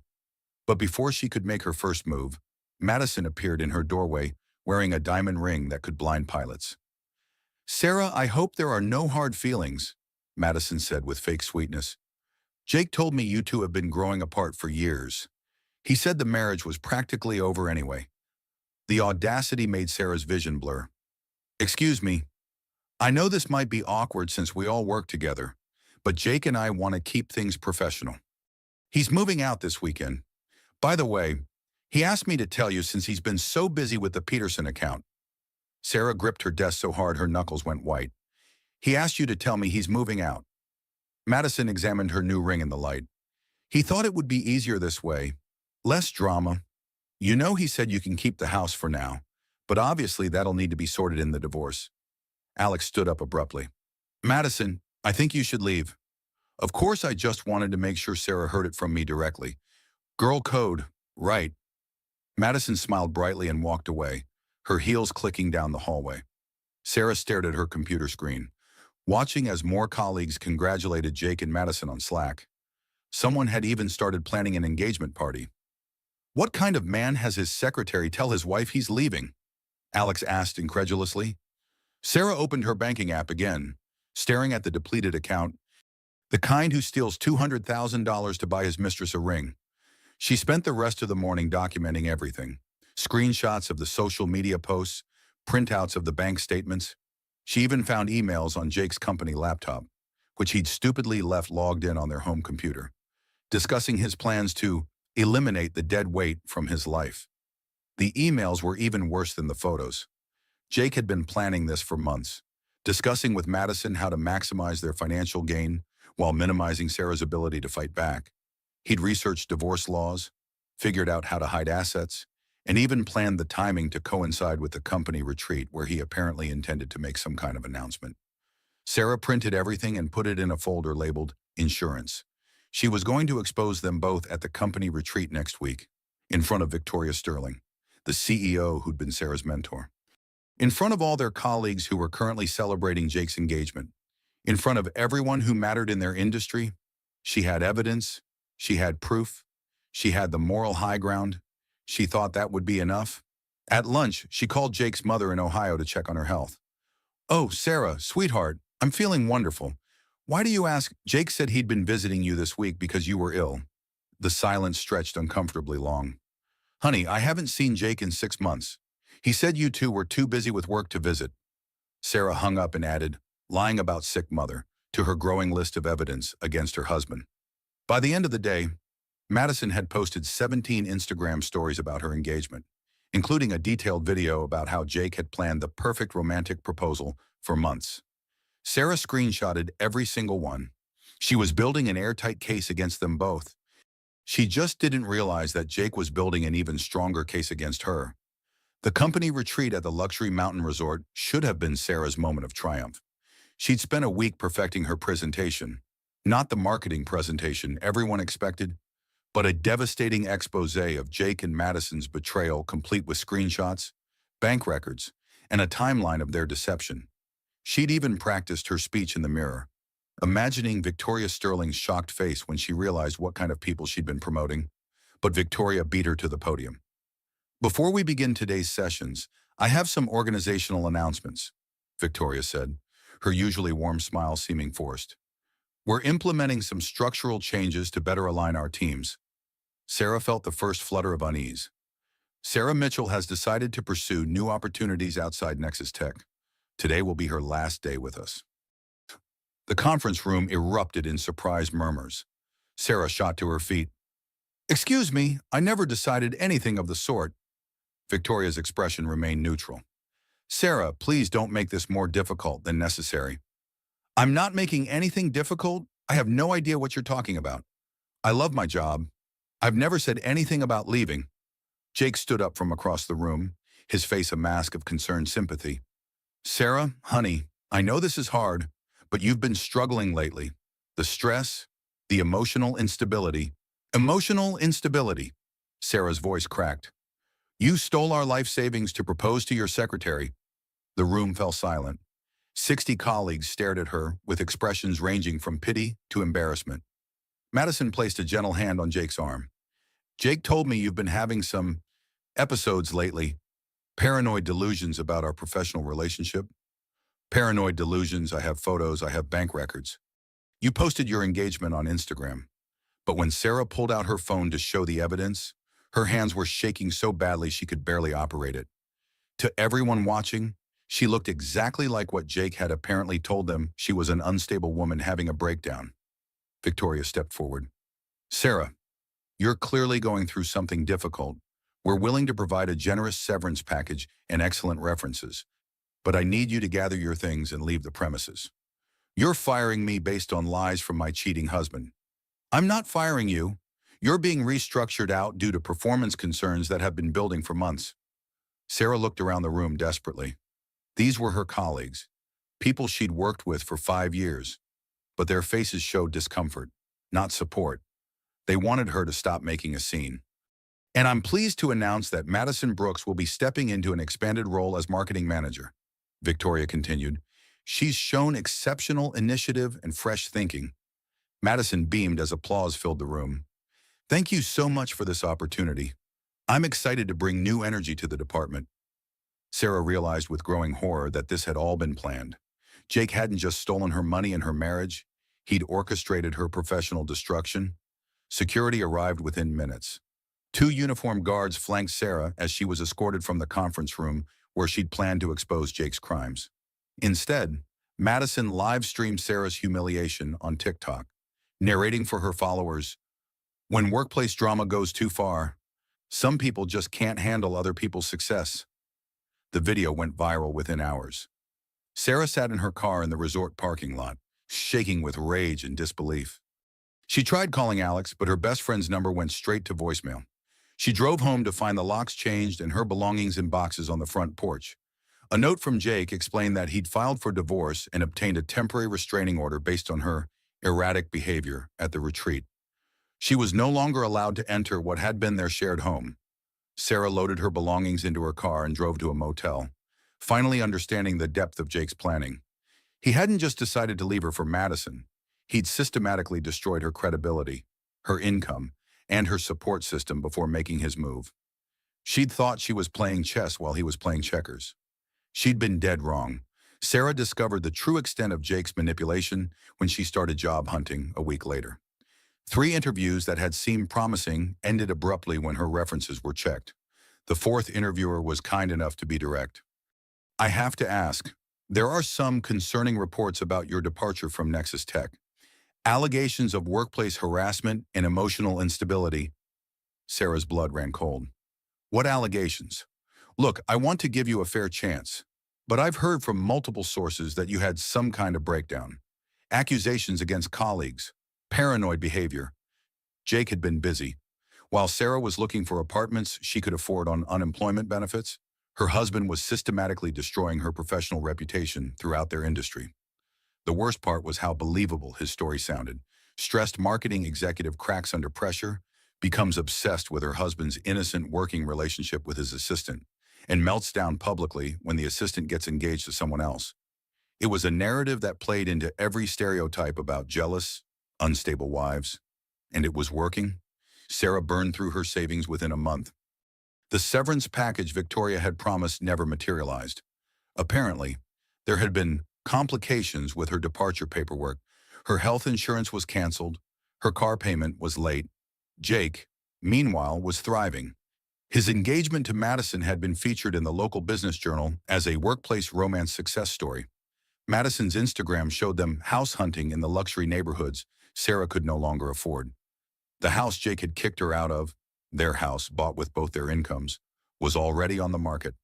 The listing photos showed Madison's belongings throughout the rooms where Sarah had lived for 3 years. Sarah's breaking point came when she ran into Alex at the grocery store. "Alex, thank God." Sarah approached her former best friend with relief. "I've been trying to reach you for weeks." Alex looked uncomfortable. "Sarah, I can't really talk to you." "What do you mean you can't talk to me? We've been friends for 6 years." "Jake showed me some concerning text messages you sent him. And Madison shared some recordings." "What recordings?" Alex shifted nervously. "Look, I care about you, but I have to think about my job. If you're really going through something, you should get professional help." Sarah watched her best friend walk away, abandoning her based on whatever lies Jake and Madison had fabricated. That night, alone in her studio apartment, Sarah took a pregnancy test. 2 pink lines appeared. She was carrying Jake's baby while he was planning a new life with another woman. She called his number, but it went to voicemail. She tried texting, "We need to talk. It's important." His response came an hour later. "My attorney has advised me not to communicate with you directly. Please contact his office if you have legal matters to discuss." Sarah stared at the pregnancy test and made a decision that would change everything. She wasn't going to tell him about the baby. Not yet.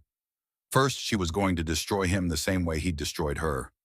Sarah moved in with her grandmother in Millbrook, a small town 2 hours from the city where her old life had imploded. Nana Rose was 83, sharp as a tack, and the only person who believed Sarah's story without question. "That boy was always too smooth," Nana Rose said, serving Sarah tea in china cups that had belonged to her own grandmother. "Your grandfather used to say, 'Never trust a man who's charming to everyone but his wife.'" Sarah converted Nana's spare bedroom into a makeshift investigation headquarters. She pinned photos, bank statements, and timeline charts to a corkboard like a detective hunting a serial killer. "What exactly are you looking for, dear?" Nana Rose asked one morning, finding Sarah surrounded by printouts and highlighters. "Proof that Jake is stealing from the company. He's too greedy to just embezzle from me. If he's draining personal accounts, he's probably skimming from client funds too." Sarah had created a fake LinkedIn profile, Jessica Chen, marketing consultant, and used it to follow Jake and Madison's professional activities. What she discovered made her stomach turn. They weren't just a couple, they were a brand. Madison had rebranded herself as a business influencer, posting about power couple goals and building empire together. Her TikTok account had exploded to 50,000 followers who ate up her content about winning in love and business. Jake had been promoted to vice president of sales after Sarah's departure. His first initiative was a new client acquisition strategy that seemed impossibly successful. Too successful. Sarah spent weeks cross-referencing the client names Jake claimed to have landed with actual business registrations. Half of them didn't exist. The ones that did exist had no record of working with Nexus Tech. Jake was creating fake clients and fake invoices, then splitting the payments with Madison through a complex web of shell companies and business accounts. They'd stolen at least $2 million. Sarah documented everything, building a case that would send them both to federal prison. She felt the familiar thrill of putting together a winning campaign, except this time her targets were the people who'd destroyed her life. But when she tried to present her evidence to the FBI, they were skeptical. "Ma'am, these are serious allegations," Agent Martinez said, reviewing Sarah's files. "But you have a clear personal motivation to fabricate evidence against your ex-husband." "I'm not fabricating anything. Look at the bank records." "We'll look into it, but I have to warn you, filing false reports is a felony." Sarah left the FBI office feeling defeated. Even when she had rock-solid evidence, no one believed the crazy ex-wife who'd already had one public breakdown. That night, she researched Jake and Madison's upcoming wedding. They'd planned an elaborate destination ceremony in Napa Valley, sponsored by several luxury brands who were paying them to showcase their products. They were literally profiting off the attention from Sarah's humiliation. The wedding was in 6 weeks. Sarah calculated that Jake would probably flee the country immediately afterward, taking their stolen millions to some non-extradition paradise. She had 6 weeks to take them down. But first, she had to deal with a more immediate crisis. The stress and poor nutrition had taken their toll. Sarah started cramping during her second trimester, and Nana Rose rushed her to the emergency room in the middle of the night. She lost the baby on a Tuesday morning while Jake was posting wedding planning content on social media. Sarah had never felt more alone in her life. Sarah spent 3 days in bed after the miscarriage, staring at the ceiling and wondering if fighting Jake was worth the cost. She'd lost everything: her job, her home, her marriage, her friends, and now her baby. Jake was winning, and she was destroying herself trying to stop him. That's when Emma Sterling called. "Ms. Mitchell, this is Emma Sterling, Victoria Sterling's daughter. I know this sounds strange, but I need to talk to you about Jake Mitchell and Madison Brooks." Sarah sat up in bed. "Victoria's daughter, how did you get my number?" "I work in our IT security department. I've been tracking some suspicious activity in our system, and I think you might be the only person who can help me stop it." They met at a coffee shop in Emma's college town. Emma was 23, brilliant, and nothing like her polished CEO mother. She had purple hair, multiple piercings, and the intensity of someone who'd been carrying a secret too long. "My mom is a great CEO, but she has a blind spot for charming men," Emma said. "Jake convinced her that you were unstable and that Madison was this amazing go-getter who deserved a chance." "So you know they're stealing?" Emma nodded grimly. "I've been tracking it for months. They're using a sophisticated system of fake clients and shell companies. But every time I try to show my mom evidence, Jake convinces her I'm just a troublemaker who doesn't understand business." "Your own mother doesn't believe you. Jake is very good at what he does. He's positioned himself as her most trusted advisor. She thinks he saved the company from the chaos you supposedly created."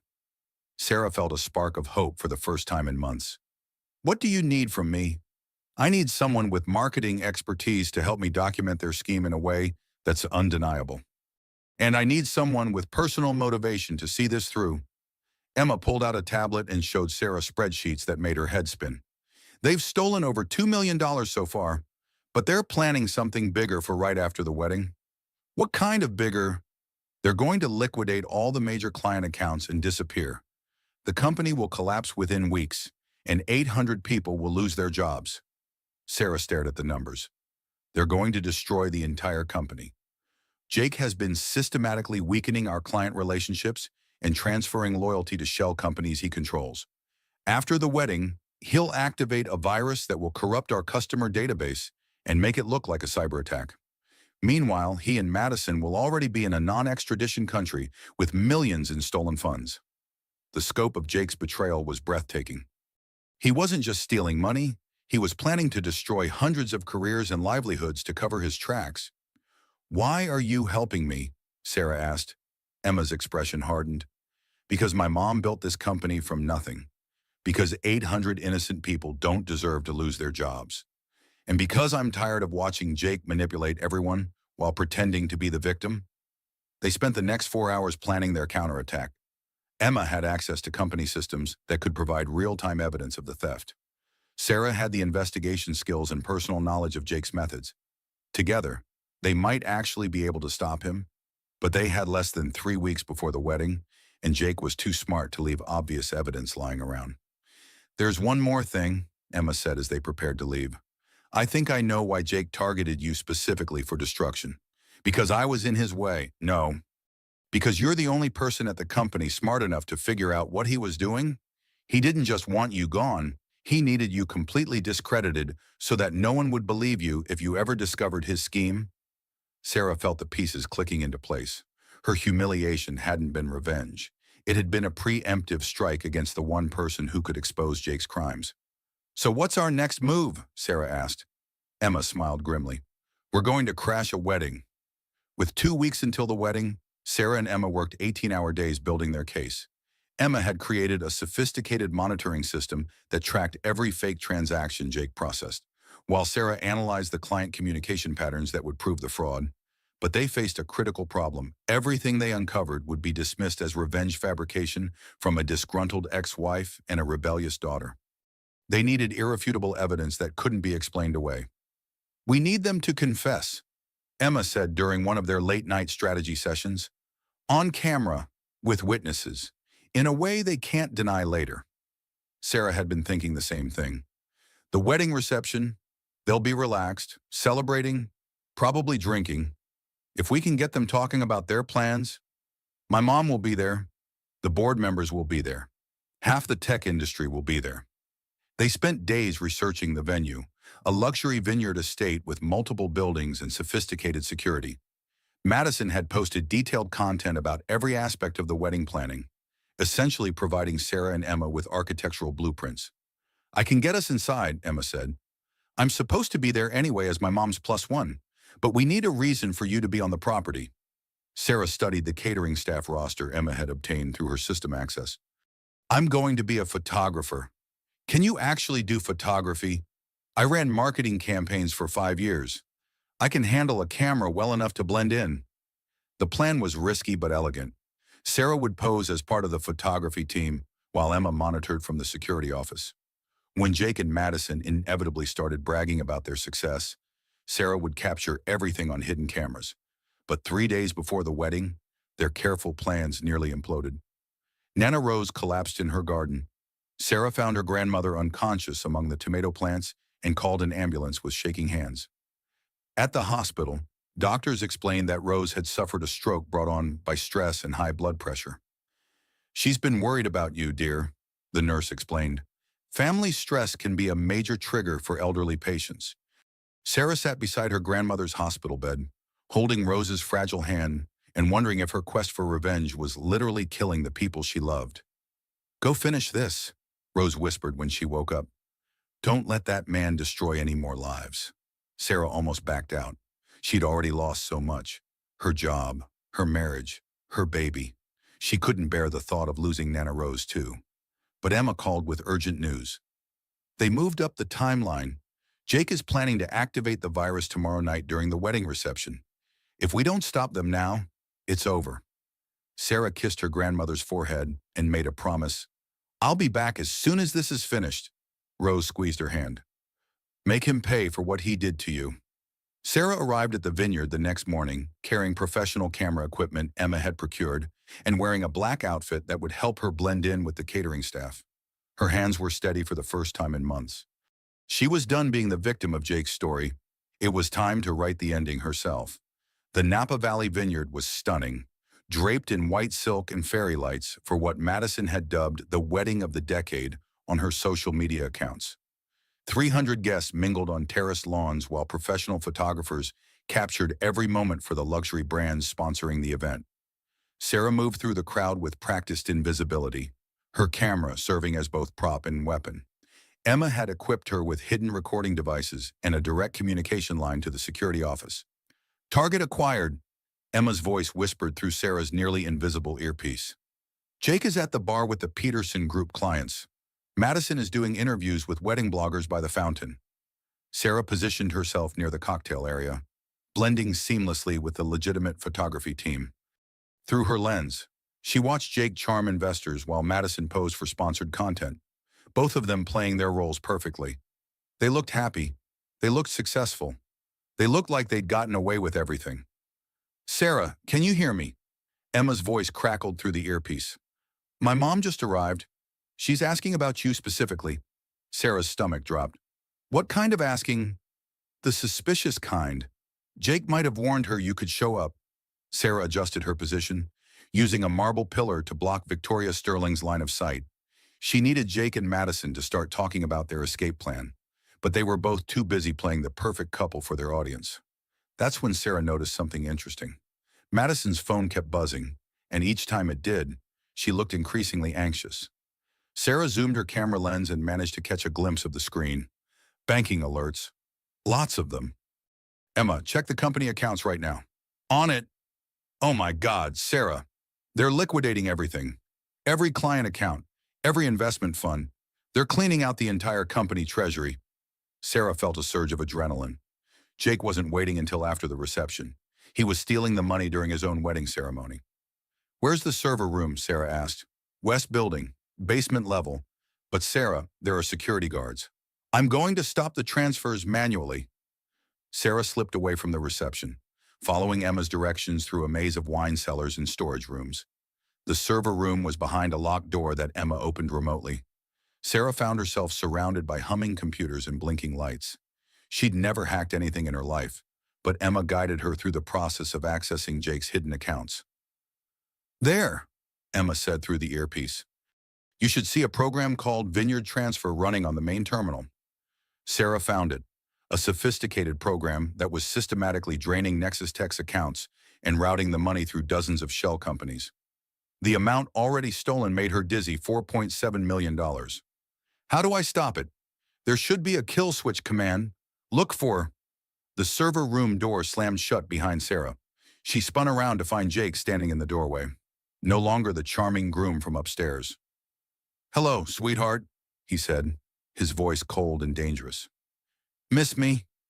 Sarah's hand moved instinctively to the emergency alert Emma had given her, but Jake was faster. "I wouldn't do that if I were you," he said, producing a gun from inside his tuxedo jacket. "We're going to have a little chat about boundaries." Emma's voice crackled frantically in Sarah's earpiece. Sarah, respond." But Sarah couldn't respond without revealing Emma's involvement. She raised her hands slowly, trying to buy time. "How did you know I was here?" she asked. Jake smiled without warmth. "I've been tracking your pathetic little investigation for weeks. Did you really think you could outsmart me? You couldn't even keep a job or a marriage? You destroyed my life. I improved both our lives. You were holding me back. Sarah, always questioning, always analyzing, always making everything complicated. Madison understands that success requires bold moves. Madison understands that you're a criminal." Jake laughed. "Madison is brilliant. She identified the security vulnerabilities, designed the shell company structure, and created the perfect exit strategy. She's everything you never were." Sarah felt a chill that had nothing to do with the basement temperature. "She's the mastermind. We're partners. Equal partners in every way that matters." Sarah realized with growing horror that she'd underestimated Madison completely. The bubbly influencer persona was a carefully constructed mask hiding a sophisticated financial criminal. "So what happens now?" Sarah asked, trying to keep him talking while her mind raced through escape options. "Now you're going to disappear. Permanently. Another tragic victim of your own mental instability." Jake raised the gun, and Sarah closed her eyes. That's when the lights went out. Emergency lighting bathed the server room in red as Emma's voice boomed through the building's PA system. "Security alert. Armed intruder in basement level. All guests please evacuate to the upper terrace." In the confusion, Sarah dove behind a server rack as Jake's shot went wild. The bullet sparked off a metal panel, and suddenly alarm bells were ringing throughout the vineyard. "Emma, I need backup down here," Sarah shouted. "FBI is 30 seconds out. Keep him talking." Jake was cursing in the darkness, trying to locate Sarah while also attempting to complete the money transfer. "You always have to ruin everything, don't you?" he snarled. "The way you ruined our marriage by stealing our savings and sleeping with your secretary," Sarah called back, moving carefully between the server racks. "I evolved." Sarah, I found someone who appreciates ambition instead of constantly questioning every decision. Sarah could hear footsteps pounding down the stairs. Jake heard them too and made a desperate lunge for the main terminal. Stop right there. Agent Martinez burst through the door with three other FBI agents. Weapons drawn, Jake spun around, still holding his gun. This is my wife. She's having another breakdown. She broke in here with some kind of weapon. For a terrifying moment, Sarah thought he might actually convince them.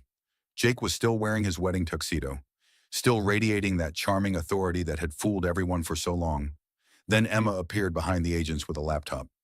Every word of his confession is recorded, Agent Martinez. Plus real-time evidence of the financial crimes in progress. Sarah emerged from behind the server rack, hands raised. The transfer program is still running. He's stolen almost $5 million just tonight. Agent Martinez studied the laptop screen Emma showed him, then looked at Jake with disgust. Mr. Mitchell, you're under arrest for wire fraud, money laundering, and attempted murder. Attempted murder. I was defending myself from an unstable ex-wife. We have video footage of you threatening Ms. Mitchell with a weapon, Emma said, along with audio of you confessing to the entire embezzlement scheme. As the agents handcuffed Jake, he caught sight of Emma for the first time. Victoria's daughter, you little bitch. You have no idea what you've done to your mother's company. Emma smiled coldly. Actually, I saved my mother's company and 800 jobs. You're welcome. The agents led Jake away as he shouted about conspiracies and frame jobs, his charming mask finally slipping completely. Upstairs, the wedding reception had turned into chaos. Madison was in hysterics as agents confiscated her phone and laptop, her perfect influencer composure cracking under pressure. This is insane, Madison screamed as they handcuffed her in front of 300 wedding guests. I'm the victim here. Jake manipulated me. I didn't know anything about the money. But Emma had recovered deleted files from Madison's devices, showing detailed plans for the embezzlement scheme. Plans that Madison had drafted herself months before Jake's first message to Sarah. Victoria Sterling approached Sarah as the agents loaded the criminals into waiting vehicles. Ms. Mitchell, Victoria said quietly, I owe you an enormous apology. Sarah watched Jake and Madison being driven away in separate FBI cars, their fairy tale romance ending in federal custody. You believed the story he wanted you to believe, Sarah said. He's very good at manipulation. Emma told me everything. The surveillance, the investigation, the evidence you gathered. I should have listened to you from the beginning. Sarah felt too exhausted for vindication. I just want my life back. Victoria handed her a business card. I'm starting a new venture capital firm focused on companies with strong ethical leadership. I could use someone with your investigative skills and marketing expertise as a partner. Sarah looked at the card. Sterling Ventures. Victoria Sterling, founder and CEO. Full partner, Sarah asked. Full partner? With equity, profit sharing, and complete autonomy over your department? Sarah thought about Nana Rose in the hospital, about the small town where she'd rebuilt herself from nothing, about the future she could create from the ashes of her old life. I'll consider it, she said. As the vineyard staff began cleaning up the wreckage of the wedding, Sarah finally felt something she hadn't experienced in months: hope. 6 months later, Sarah stood in the conference room of Sterling Ventures, presenting their investment strategy to a group of potential clients. Through the floor-to-ceiling windows, she could see the San Francisco Bay glittering in the afternoon sun. Our due diligence process includes comprehensive background checks, financial auditing, and character assessment, Sarah explained to the assembled entrepreneurs. We've learned that brilliant business ideas mean nothing without ethical leadership. After the presentation, Sarah checked her phone. 3 missed calls from Jake's prison number. She deleted them without listening to the voicemails. He'd been calling for months, alternating between apologies and threats. But Sarah was done giving him any space in her head. Emma knocked on her office door. Ready for lunch. They walked to their favorite sushi place, a ritual they'd developed as their friendship deepened beyond their shared mission to stop Jake. Emma had been promoted to Chief Technology Officer at Sterling Ventures, where her security expertise was invaluable for protecting their investments. Any word from the parole board? Emma asked over miso soup. Jake got 15 years federal prison. Madison got 12, but she'll probably serve 8 with good behavior. Sarah dipped her California roll in soy sauce. They both blame each other. Of course. And your grandmother, Sarah smiled. Nana Rose is doing physical therapy and complaining that the nurses won't let her garden unsupervised. She's basically back to normal. She's amazing. I want to be that tough when I'm 83. Sarah's phone buzzed with a text from Nana Rose. Watching your interview on the news. So proud of you, sweetheart. Sarah had been profiled in several business magazines as an example of resilience in the face of corporate fraud. The story of her investigation had become a cautionary tale in business schools about the importance of thorough background checks and ethical leadership. I have news, Emma said, looking uncharacteristically nervous. Good news or bad news? Depends on your perspective. Victoria wants to expand Sterling Ventures internationally.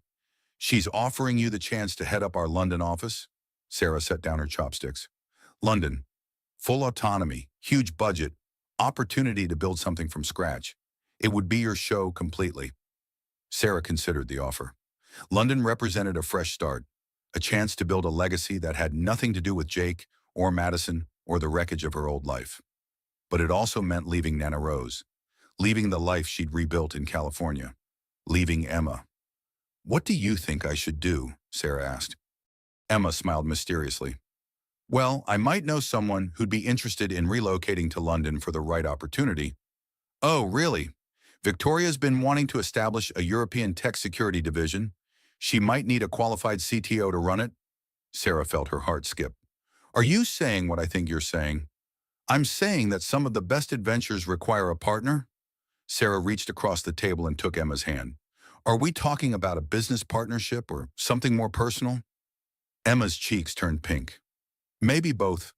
Sarah thought about the journey that had brought her here, from the devastating morning when she'd discovered Jake's betrayal to this moment of infinite possibility. She'd lost everything she thought mattered and discovered what actually did. London sounds perfect, Sarah said. 3 months later, Sarah stood in her new office overlooking the Thames, video calling Nana Rose, who was FaceTiming from her garden. The house is beautiful, dear, Rose said, admiring the Victorian townhouse Sarah and Emma had bought together. And Emma seems lovely. When do I get to meet her properly? She's flying back to California with me next month for the final Jake and Madison sentencing hearing. Are you nervous about seeing them again? Sarah considered the question. No, they can't hurt me anymore. They're exactly where they belong. As she hung up the call, Emma appeared in her doorway with 2 cups of tea. How's the new Empire building going? Emma asked, settling into the chair across from Sarah's desk. We just signed our 15th client. All ethical, all profitable, all properly vetted. Sarah smiled. I think we're going to be okay. Emma raised her teacup in a mock toast. To new beginnings. To Phoenix rising, Sarah corrected. Through her office window, Sarah could see construction crews working on the building across the street, tearing down something old to build something better. It seemed like the perfect metaphor for her life. Jake had thought he was writing her ending when he destroyed her marriage and career. Instead, he'd given her the chance to write her own beginning. And this time, Sarah was the one holding the pen. The end.